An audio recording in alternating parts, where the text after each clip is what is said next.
Hello, lover. You've just entered a portal of pleasure, power, and deep, unapologetic sensuality. This is Talk Tantra to Me, where we liberate your authentic self, reclaim the wisdom of the body, and let pleasure lead the way. I'm your guide, Leola, tantrika, pleasure priestess, best-selling author of Sacred Sex Ed, and devoted student of the erotic mysteries. I'm here to strip away shame and awaken your most radiant, sacred, and sensual self. Get in, babe. We're conspiring for your most pleasurable life and seducing the world into a greater good. So, take a deep breath with a vocal exhale, relax that delicious body of yours, and let's talk Tantra. Imagine what could happen if you decided every sexual experience got you closer to your highest self and God. That is a quote that comes straight out of my best-selling book, Sacred Sex Ed. Sacred Sex Ed is the sex education that you never had, but that we all desperately need. One that is empowering, honest, and pleasure-based. It is the pathway to a future in which we feel empowered by our desires rather than a slave to them, in which we feel celebratory of our nakedness and vulnerability. Sacred Sex Ed is creating a world where we can openly and emphatically talk about the energy and acts that brought us into it. This book is not diagrams of genitals, nor is it Kama Sutra positions. It's about having deeply fulfilling intimacy, starting with yourself, with your beloved, and with the world. You can pick it up right now on Amazon. Just search Sacred Sex Ed or find the link to purchase it in the show notes. Can't wait to hear what you think. Let's get back to the episode. Sacred seduction. What a juicy topic we have on the docket today. These two words put together, sacred seduction. Are these words the antithesis of each other? Do they belong together? We are going to be talking about that and answering that question today. You know, sacred is divine, it's godly, it's holy, and many of us were taught that seduction is the antithesis of holiness. And I'm going to be making the case for the inverse. Let's first start by just defining what even is seduction. Seduction is the act, and this is my definition, seduction is the act of consciously harnessing and displaying our sensuality to influence others. What makes seduction sacred, though? Sacred seduction is doing so with the highest good in mind, doing so from love, not for love. Sacred seduction is consciously harnessing and displaying our sensuality to influence others from self-love, as well as from a deep love of the collective and a love of something higher, some vision, some purpose, some divinity moving through you. Sacred seduction involves really finding God in your body for you and for the world, and allowing others to see that possibility in your own embodiment. How juicy is that? One of my key phrases is seduce the world into a greater good. And that phrase is very much rooted in the principles of sacred seduction and what we're going to be talking about today. This is a foundation of my work. I love empowering women to step into orgasmic leadership, a type of leadership that is deeply rooted in our bodies and in our pleasure, that is based in regulation of our nervous system, that is birthing new earth, that is creating new realities that are more equitable and just juicy for everyone on earth to live in, right? To create lives that don't just look good on paper, they're actually deeply, deeply aligned. So with that being said, let's talk about what we were taught about seduction. So you were probably taught that seduction is manipulative, that it's about being a slut, that it is sinful, that it's dangerous, that it's shameful. You might have been taught that seduction is attention seeking. And all of that might be true in certain expressions of seduction. But seduction also has its place. It's here on the planet and within the feminine energetic embodiment for a reason. Seduction in its whole integrated form is divine. It's just as divine as the light love expression of the feminine. Seduction is actually one of the dark feminine superpowers, which I've talked about the dark feminine many times on the podcast. Please, in your own time, search wherever you're listening to this podcast for more on dark feminine. There's several podcast episodes with dark feminine in the subject line. So much of my signature program for women, the Pleasure Priestess, which is my year-long tantric initiation, is about inspiring women and empowering women to reclaim their dark feminine as well as integrate their light feminine. Because it's when we are fully embodied in our light feminine and in our dark feminine that we can really step into our full feminine power and radiance and really be in that priestess, queen type of archetype. So I want to briefly go over what is light feminine, what is dark feminine, what is shadow feminine, because these terms are really important for clarity and for really just like laying the foundation for what we're going to be talking about today. I have gone over this information in other spaces on other episodes, so I don't want to spend too much time on it, but I do feel that it's important to kind of just lay this foundation for you guys. So the light feminine is the feminine that has historically been, the qualities of the feminine that have historically been the most tolerated and even celebrated in our culture. They are qualities of like the mother, the maiden, the Virgin Mary, the lover girl.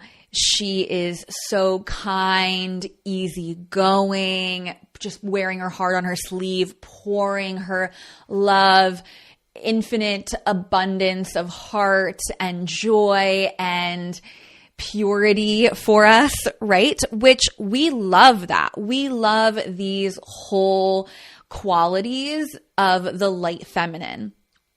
Now, the problem is that we have completely disregarded the qualities of the dark feminine. And we've also at the same time vilified, is that the right word? We've really celebrated the light feminine, not just in her whole like divine qualities, but also in her shadow qualities, because there is shadow in the light feminine. And there's also shadow in the dark feminine. And we're going to get to the dark feminine in a minute, but I want to wrap things up with the light feminine here first. So the shadow of the light feminine is the controlling mother, is the naive maiden, is the mother or the woman who's constantly people pleasing or martyring herself. And interestingly, we as a society have also celebrated and praised women for and rewarded them for being martyrs, for being people pleasers, for being naive and so pure that they're easy to manipulate, right? And what's interesting about that is that's not in the highest good of women to be in that shadow. And it's also actually not in the highest good of our entire collective. While there are individuals that are benefiting off of women being in their light feminine expression in the shadow, as a whole, that's not what's going to get us into a higher frequency of humanity, right? So interestingly, it's actually the qualities of the dark feminine that can empower us to integrate that light feminine shadow to be in more divinity.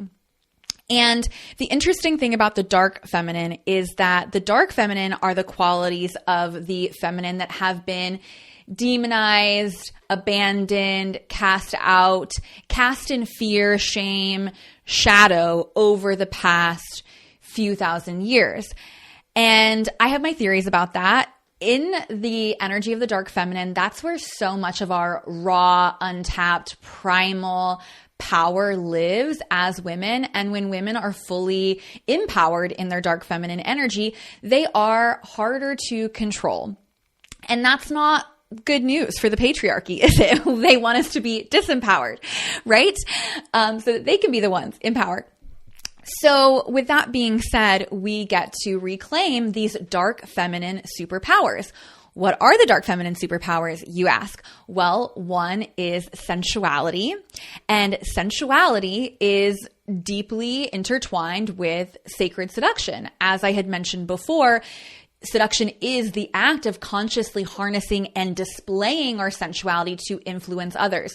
So one of the dark feminine superpower gifts is her sensuality, her ability to be fully in her body and present with life, and to use that energy to seduce other people into their bodies and into the full human, wild, raw, beautiful experience.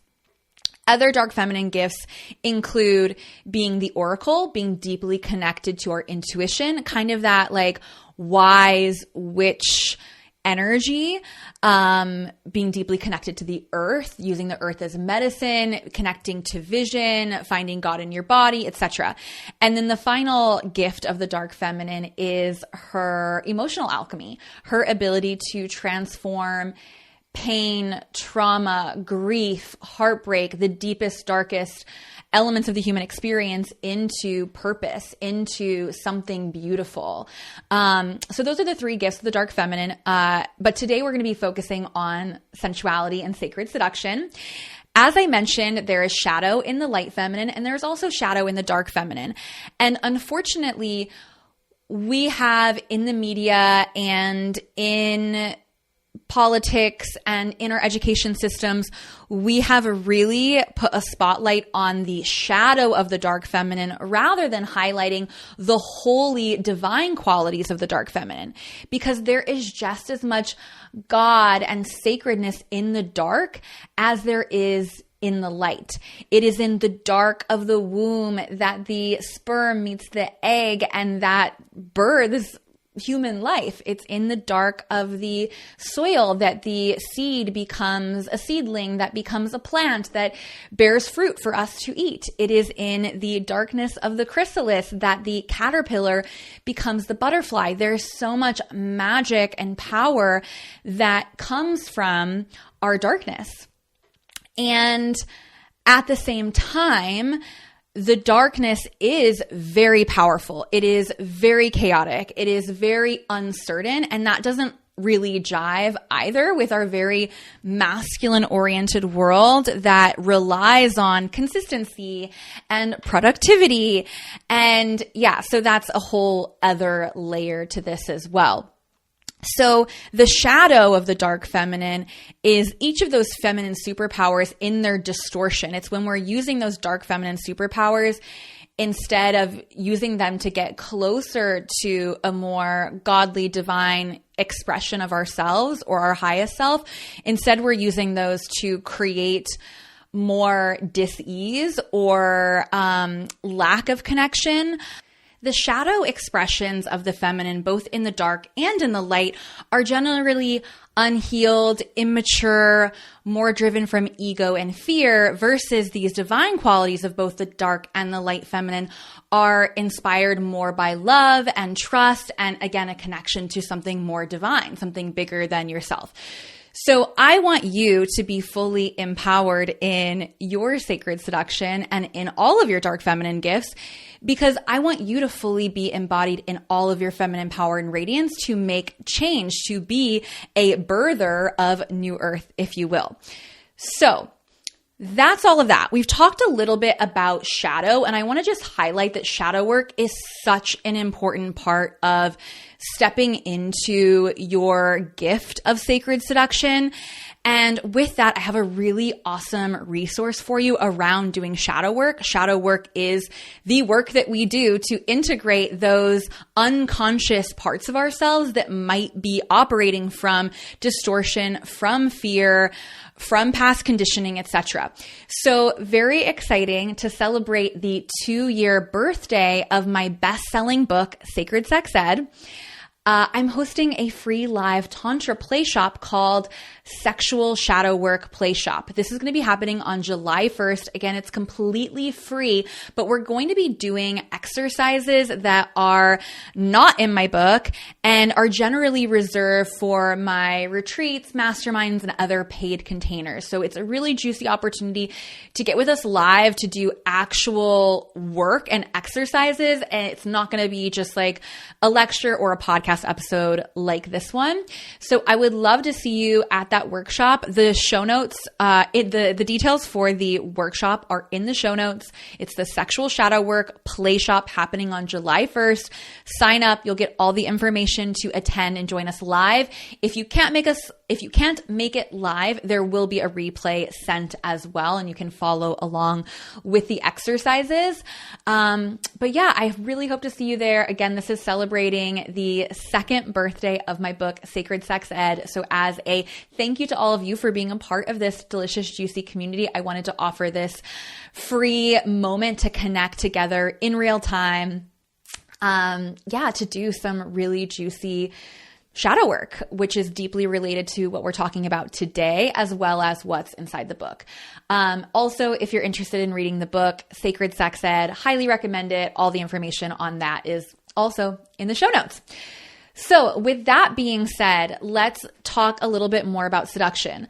Seduction as it is actually a neutral energy. It's a very, very powerful frequency, but it can be wielded to create more love, abundance, trust, divinity in the world, but it can also be wielded to, tear families apart, to manipulate, to create wars. I mean, people have started wars over the power of a woman's seductive capabilities, right?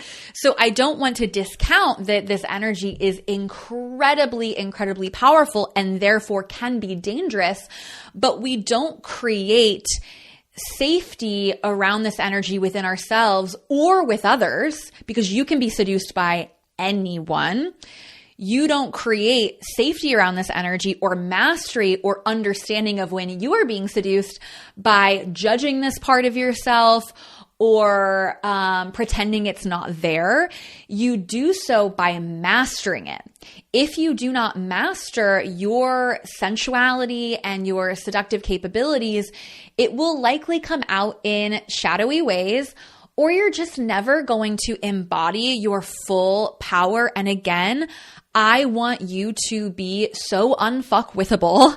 I want you to be so empowered. And I know that if your sacred seduction is untapped, you are not going to be able to fully rise in that power. And the people listening to this podcast are the ones that are who we've been waiting for. The women and the men listening to the podcast are the ones that have the capability to be leaders in this new paradigm that is taking shape in front of our very eyes. Because do you know who is really seductive and really good at being seductive? Politicians. Politicians are so seductive, but unfortunately, politicians aren't usually in alignment with a higher vision for all. Politicians are seducing from a place of ego, fear, power over instead of power for the people.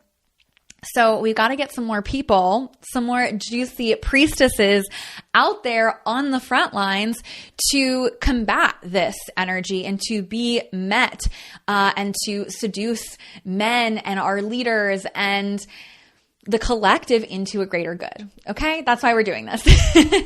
So I also want to highlight that seduction is not purely sexual. It's a frequency of invitation and of influence. Seduction can be found in every moment, just like sensuality can be found in every moment. Seduction is sensuality wielded, embodied, and used to inspire or influence. So seduction can be the way you enter a room, the way that you speak, the way that you don't speak, the way that you pause before responding to really feel the current of possibility move through you. And sacred seduction is also deeply self-honoring and also honoring of the highest good for all. what we've learned about seduction very often is, again, the shadowy expression of seduction that often looks like either abandoning ourselves or abandoning our integrity or abandoning our relationship to God, moving from ego validation or manipulation, whereas sacred seduction is really honoring the self as well as honoring the highest good for all. We're doing it from love, not for love. And it can look like, the sacred seduction can express itself in a myriad of ways, but we're just going to go over briefly what some of those can look like. So sacred seduction can look like inspiring our men to be the best version of himself. Inspiring our men to be the best versions of themselves. Like, how juicy is that outcome of sacred seduction? This is what I call being his priestess.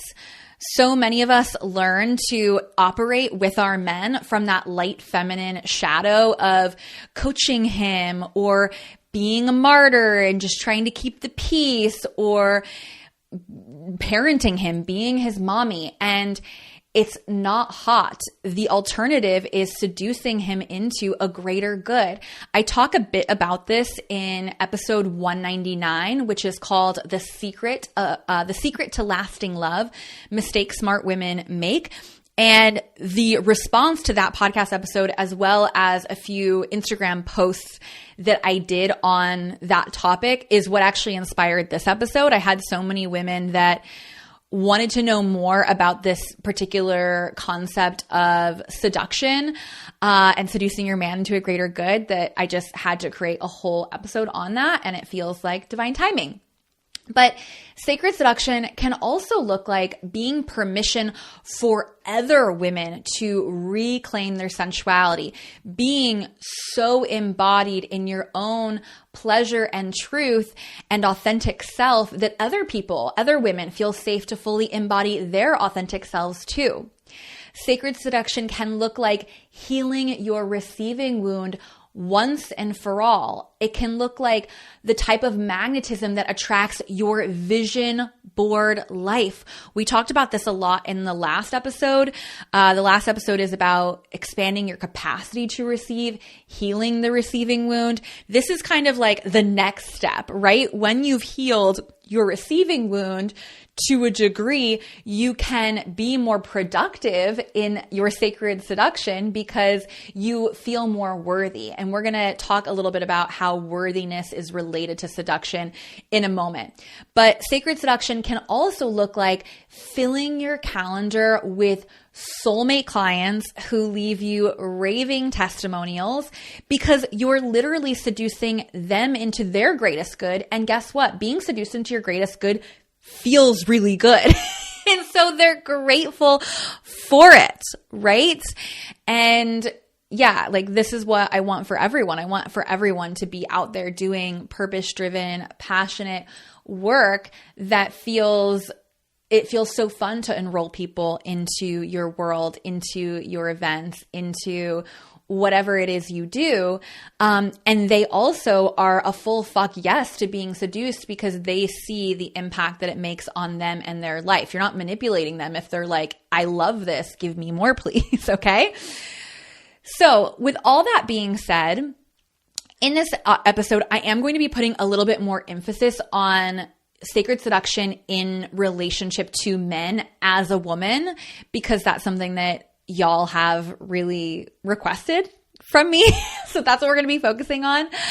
And again, we do so much more of this sacred seduction work inside the Pleasure Priestess and in other spaces as well. So, we're going to be talking today about, seducing him into his heart, seducing him into his greatest good, and seducing him into a more aligned and spiritual sacred union. Because I know that the women listening, you're not just wanting to seduce your man to like get the bag, you're wanting to seduce your man into spending more quality time with you, being a better leader of the family, because you know that the closer that he gets to his divinity, his godliness, the closer that the union does as well. Therefore, the closer that you get.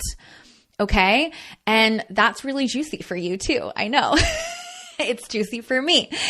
So it's my belief that sacred union is a gift of love. It's a gift of relationship that isn't just for the people in it. It really is for the world. It's the embodiment of the equation 1 + 1 = 3. We're two people coming together to create something bigger than either of us could create on our own, right? And that's really the come from of sacred seduction in this episode. So we're going to talk a little bit about why it's so hard for us to be seductive. And then we're going to talk about some actual strategies or ways to be more sacredly seductive. So I've got to pick up the pace here because we've got a lot to get through. Let's dive in. Why it's hard for us to be seductive. It is so hard for women to reclaim their seductive gifts because seduction has been so tangled up with distortion for a very long time. We have been so disconnected from our feminine energy. We live in a masculine world that rewards us for being productive, for our output rather than being in our bodies. And that is a requirement of seduction. Additionally, seduction is deeply intertwined with pleasure. We've been told that we're selfish or that our pleasure is dangerous. And that also influences how safe we feel in inhabiting our pleasure, therefore inhabiting our seduction. It's also really important to recognize that many women in our lineages and over the past 2,000 years, and even today, have had to use this seductive gift in ways that are not fully in integrity. Because throughout the history of femininity and throughout the history of the world, there have been really over the past few thousand years, women have not had direct access on their own to their basic needs. They have not had the ability to work or to provide for themselves, to own land, to have their own bank accounts. Therefore, they had to seduce men to be secure, to survive in this world. When you don't feel secure, your survival is on the line, and then seduction very quickly does turn into manipulation. It turns into doing whatever it takes. Like if you don't have access to food, water, if you have a child that you need to take care of, guess what? You're going to seduce and do whatever you need to do to get your needs met and to take care of your kin. So that is a really important thing to recognize, that exists almost certainly in your lineage, and also still in many parts of the world today, women don't have access to the ability to make money, to even leave their houses without a male companion, right? So really important to just recognize that. If you are stuck in those lower chakras, the root chakra is really associated with our sense of safety and security in the world. And you're not able to, if you're really stuck there, you're not able to connect to your upper chakras, to God, to your highest self. Therefore, sacred seduction is kind of off the table. And it's also important to recognize that if you are someone that has used seduction in this more manipulative way or to get your needs met, or someone, because I have a lot of clients that learned about seduction from their moms, from their early feminine caretakers. And in many ways, we are really the first generation that is able to be more intentional with our dark feminine gift of sacred seduction. And therefore, we get to give grace to past versions of ourselves, to our mothers, to our ancestors for using this gift of seduction to survive. It just is what it is at the end of the day. It is our privilege to be trailblazers as to how we express and utilize our seduction. And we get to do so in a sacred way that is adding more love and ease and equality to the world, rather than doing so from a place of fear or scarcity or survival. Over the years, I've been approached by many pleasure-based companies to promote their products, but I've only ever said yes to one person because I genuinely love these products so much, as well as the woman behind them. Wands, spelled Waands, is a crystal pleasure toy company, and they have been a part of my Tantra journey since the beginning. And they're not just toys, they're truly activators and beautiful sacred pieces of art that foster deep self-connection, pleasure, and transformation. These 100% pure crystal wands and yoni eggs help you unlock your body's wisdom, clear energy blockages, and amplify your pleasure, whether alone or with a partner. And it's not just about the products. For me, it's about the heart and the soul behind them. And the owner, Courtney, I absolutely adore her. She's been so generous to offer you, my beloved listeners, an exclusive 15% off with the code Leola, Leola. So if you're ready to honor your sacred sexuality and awaken your sensual energy, stepping into a pleasure-filled life, head to wands.com. Again, Waands, 2 A's, and use code Leola for 15% off. And you can always find the link directly in the show notes. Trust me, you're going to thank me later. Another big block that I see around women embodying their seduction is this fear of being pushy or manipulative, because that's how seduction has been marketed to us. When in reality, the more that we leave it in the shadows and don't fully embody and shine light on this gift, the more likely it is that we will become more unconsciously manipulative with this energy. At the end of the day, if you are moving from sacred seduction, you are moving from a divine, godly, heart-centered place, and you get to genuinely believe that what you have to offer or the outcome that you're trying to seduce is in the best case for everyone. And therefore that majorly mitigates that fear of feeling pushy and manipulative, because it's about love. It's about something bigger. It's about God. Okay. So another big fear for women is a fear of being seen, because true seduction does require being seen.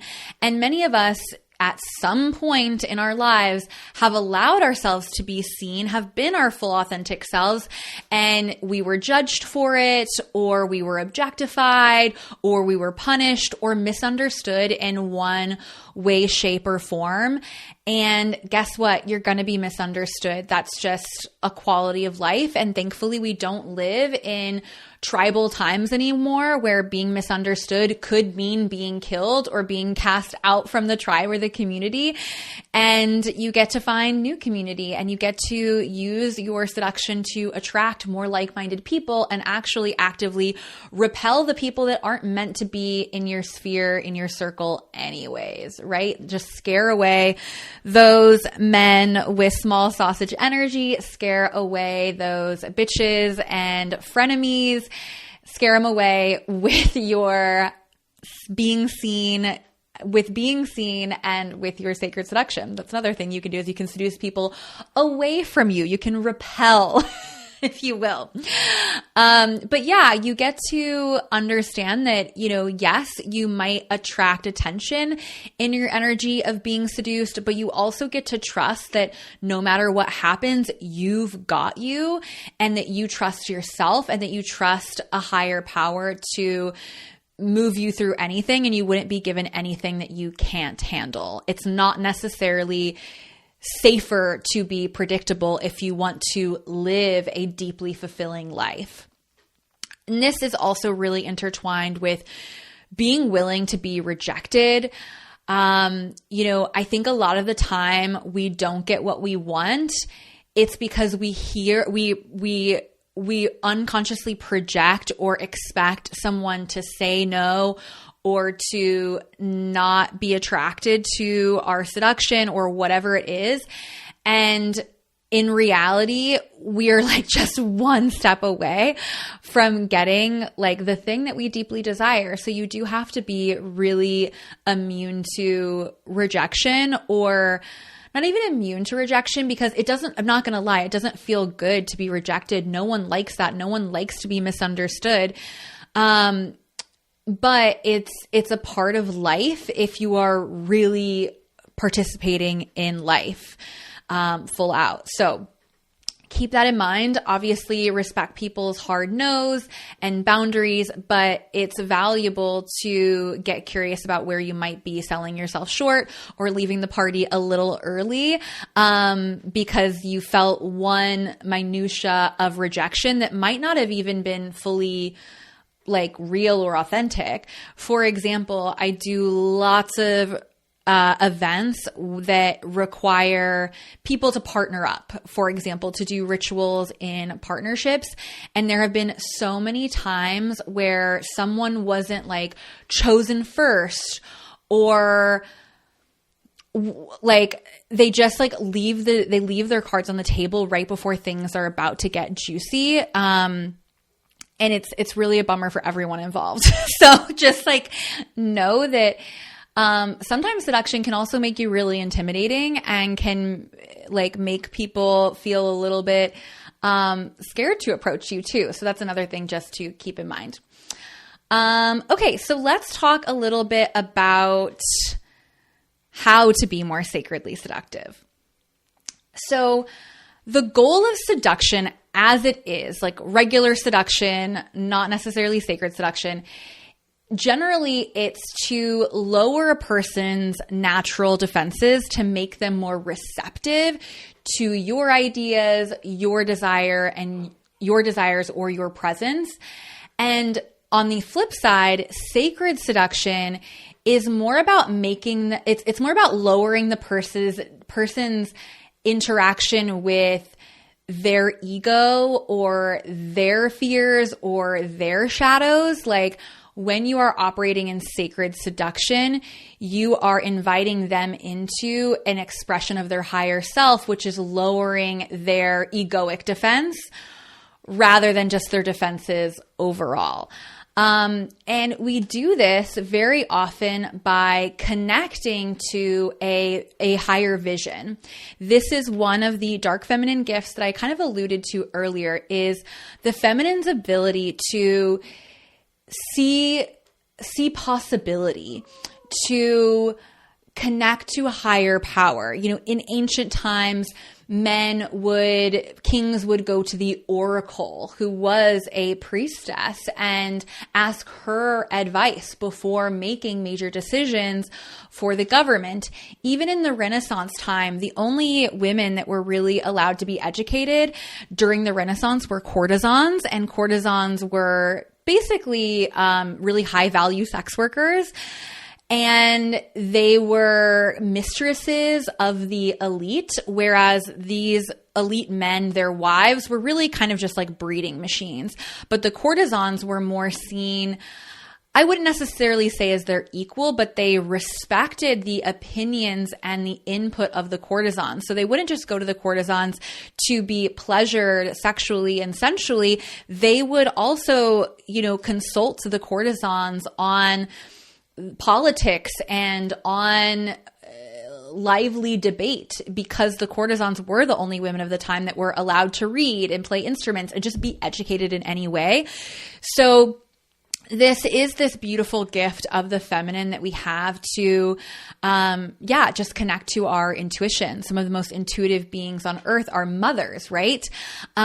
So as it is said in relation to seduction, what makes seduction sacred is connecting those upper chakras to the lower chakras, being connected to God, higher self, possibility. And it is more of the masculine role in polarity teachings, if you will, to take action on what she speaks into life, what she speaks into is possible.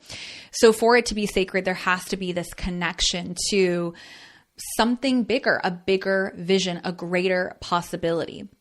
I'm going to share a little story that I think kind of encapsulates this well. And it really, I would say that my whole marriage is a great example of the possibility of sacred seduction, seducing a man into his greater good, into his higher capabilities. And we've talked about this on many, many episodes of the podcast where I have had my husband on board. But, my husband was brand new to this world and this work. He had never taken part in anything related to Tantra before knowing me. And the story that I'll share, I've shared this in my book. I've shared this on the podcast before. We've talked about this, but I just think that it's really related to this particular subject of sacred seduction. So I'm going to bring it back here. But, you know, I'm a very sensual being. I'm a very embodied being. And on one of our first, like in the first couple of months of dating each other, Andrew invited me to go to church with him. And without thinking, I put on a royal codes outfit, which if you're not familiar with royal codes, it's like these like priestess garments. They're very sacred. They're very encoded, but they're also very sensual. They're tight fitting. They show cleavage. They show skin. But when you wear them, you do feel like just this divine goddess being. And so I hadn't been to church in like 15 years. I had some major shadow work and healing that I was doing and continue to do around Christianity and the church. And it felt like an aligned yes for me to go to church with him. But I was also like, and I'm going to be myself. Like, I'm not going to be anything but my most pure, authentic expression of Leola. So without thinking, I put on a royal coats outfit. Like, the idea is subconsciously for me, at least, was if I'm going into a temple, aka a church, a place of worship, I want to be in my most goddess expression, and wearing this outfit aids me in that. And Andrew was so triggered about it because for him, that wearing that outfit, you know, could be seen as disrespectful to the church, disrespectful to him. And so it turned into an argument where he was like, "You're not wearing that to church." And I was like, "Yeah, I am. I'm going to wear this." And what ended up happening is we got into such an argument about it that he was like, "Well, I'm just not going to go to church anymore." And I was like, "Well, I'm ready to go. I'm going. If these people want to judge me and misunderstand my intentions with this, like, that's actually the least Christian thing for them to be doing. And so I'm going to do what's true and right for me, and I'm going to wear this." And so I did. And in the end, Andrew came around, he owned it, apologized, and honored that, yeah, like, actually he could see the authentic truth in what I was doing and why I was doing it. And in many ways, it inspired him to step into more of his authentic self, like his style, his truth, the way that he expresses himself honestly, not just in like the physical way that he interacts with me or interacts with his own sense of fashion. It's so much more true. And it's my belief that I seduced him into that by being permission, by being evidence. And there's been just so many stories of healing that have happened in our relationship because of that. But I also had to really stand my ground and believe in his ability to see my side, because there was a part of me that was like, this could be the end of our relationship. This is something that could end things with us. And I had to be willing to let the relationship die. I had to be willing to be disliked. I had to be willing to trigger him. Because sometimes seduction looks like, you know, seduction is being in a sacred seduction is really embodying your highest truth and, yeah, allowing that to inspire and awaken others at the same time. So, yeah, that's that piece. Just deepening on this topic of how to be more sacredly seductive, a big piece of being in your seduction is connecting to the felt sense and pleasure available of the thing that you desire coming into fruition. So speaking into the possibility and the pleasure available and really believing in that vision as well. It's also the power of activating curiosity. It's attracting rather than chasing, rather than pressuring. And I have another little story about this as well. You know, I've had clients who have had partners who are like, intimacy is just kind of dying in their relationship. And there's this question of like, why is this happening? Like, I take care of myself. I'm hot. I'm not just like this ugly blob that is evolving in the relationship. And so sometimes seduction doesn't just look like, let me be what I think my partner wants me to be. It's being curious about why am I feeling a no? And is there a possibility for a yes to be open? Seduction can involve asking questions. So again, for example, had a client who like she was initiating a lot sexually and not feeling that reciprocation. And, I coached her through asking some questions to really de-armor her partner and bring him into his heart and get clear on, where is this coming from? Because I don't think that you actually don't want me to give you a blowjob, or I don't think that you actually don't want to fuck me. I think that there's something deeper going on. And what was revealed was that he felt that if he was going to, open up the door to sexuality with her, then it needed to be this big production, like life altering hours of sex sort of thing, because that's what she loved and liked, right? She's in my spaces. That's what we like, don't we, ladies? We also like Tantra quickies. We also like, any level of intimacy. And so the opportunity that arose from that, come here. My dog is being such a whiny girl. We're just going to hold her and hope that that helps. Okay. So there was this one time where this client went to go give her partner a blowjob, and he was like, no, I don't want a blowjob right now. And it's like, of course, every dude wants a blowjob at any moment. Not necessarily, but I would say with most accuracy that he wants that blowjob. There's something else going on there. And so using the tools and the frameworks of sacred seduction, asked questions, and again, got to this reality of, he's expecting that if I give him this blowjob, then he's going to have to go down on me and it's going to turn into this whole thing. And there's going to be all these expectations. So she got to say, this is just for you. This is just for you to get out of your mind and into your body. And guess what? I'm actually also receiving that at the same time. To me, this is also nurturing the connection. I don't always need reciprocation in a very obvious way. And what ended up happening is he got to have a moment of healing his receiving wound, of knowing that he's worthy of attention and love, and focused sexual energy. And afterwards, she, sorry, my little pup here. After she gave the blowjob, of course, then he was like, oh, okay, well, now I do feel open to being sexual with you. Let me do this and do that. And she got to hold the line and say, actually, this was just for you to receive. And I'm going to hold the line here, and you get to repattern this belief around your worthiness. And what ended up happening in the long run in that relationship is that he did start initiating more, and they did start to have different types of intimacy that really worked for both of them, and that really strengthened their connection. And it's because of her curiosity, her power of seduction, that created that. She could have been like, oh, I'm rejected. Like, he doesn't want, like, I must not be hot enough.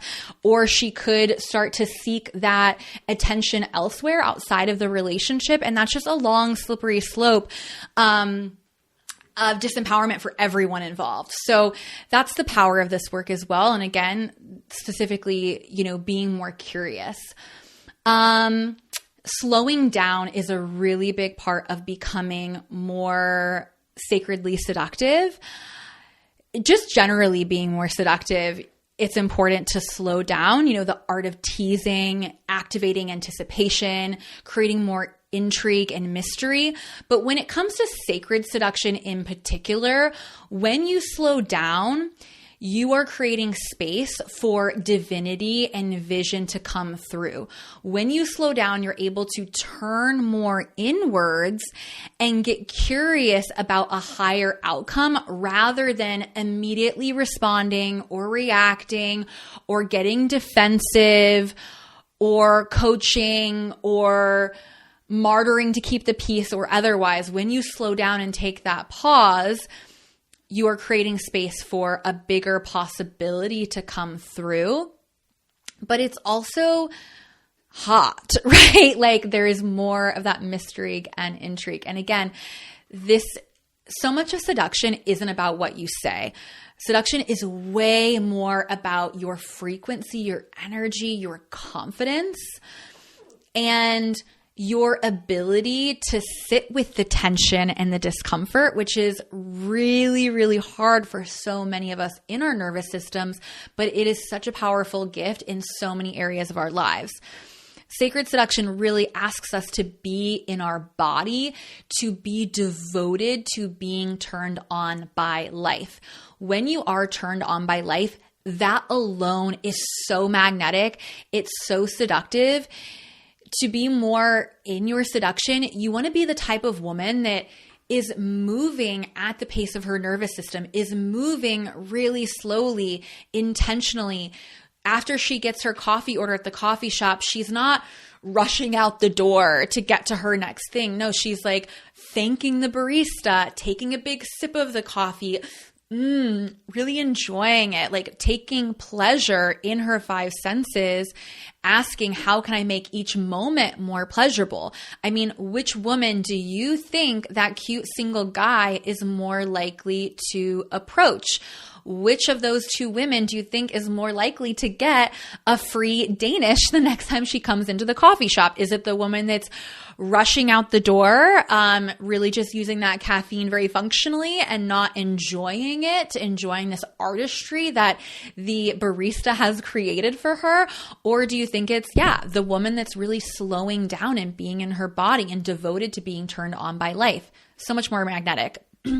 Another way to look at this is to be the egg and not the sperm. This is, just down to a cellular level, the feminine being is seductive. When we look at reproductive cells, which are the eggs in the feminine and the sperm in the masculine, the egg isn't chasing the sperm. She's not forcing, she's not calling out to him. She is just sitting on her throne, radiating, waiting for all the sperm to come to her. She is focused on holding her pillar there in the uterus. So that's another way to look at this on that, scientific and foundational level. But another example is like not nagging, I think that this is one of the biggest complaints that men have for their wives is, women being nagging, women being critical. That's the antithesis of seduction. If you were to be the egg in that scenario, instead of nagging, there's this invitation to lean back and focus on yourself. And I've had this exact circumstance happen in my own relationship. There was a period in my marriage where I didn't feel as prioritized. I didn't feel like Andrew and I were having enough quality time together. And my initial reaction was, why don't you take me on more dates? Why don't we do these cute little things that I see other couples doing on Instagram, wanting to complain and nag and guilt him into spending more time with me. Guess what? That didn't work. What did work was when I actually started to take myself on dates and allow him to witness me in my own pleasure and joy. Guess what? I came home from a brunch that I took myself on solo, so happy and joyful. And he wants more of that. Right? Another way that you could seduce him into spending more quality time with you, for example, is, again, you can just focus on yourself, or you could say something like, remember that time when we first started dating and you surprised me with that cute little picnic in the park? I'd love to do more stuff like that. That was so fun, wasn't it? Such a yummier, juicier energy to experience for a masculine person. I think that I'll give one more last example of this, of like being in a different energy. You want to stop punishing. I think that a lot of us immediately go to, when we don't get what we want to punish. We want to do the silent treatment. We want to withdraw sex or intimacy. We want to try to coach him into being a better man, a better person.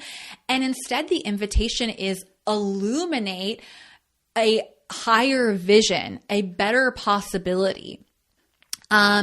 So for example, one time Andrew was dropping me off at the airport. I was going on a solo trip, and I literally almost said, "Be good while I'm gone. Don't do anything I wouldn't do." The thought came into my mind.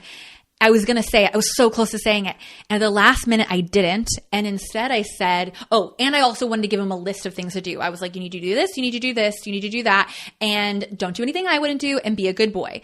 How mom is that? Let me give you a list of chores and tell you to be a good boy.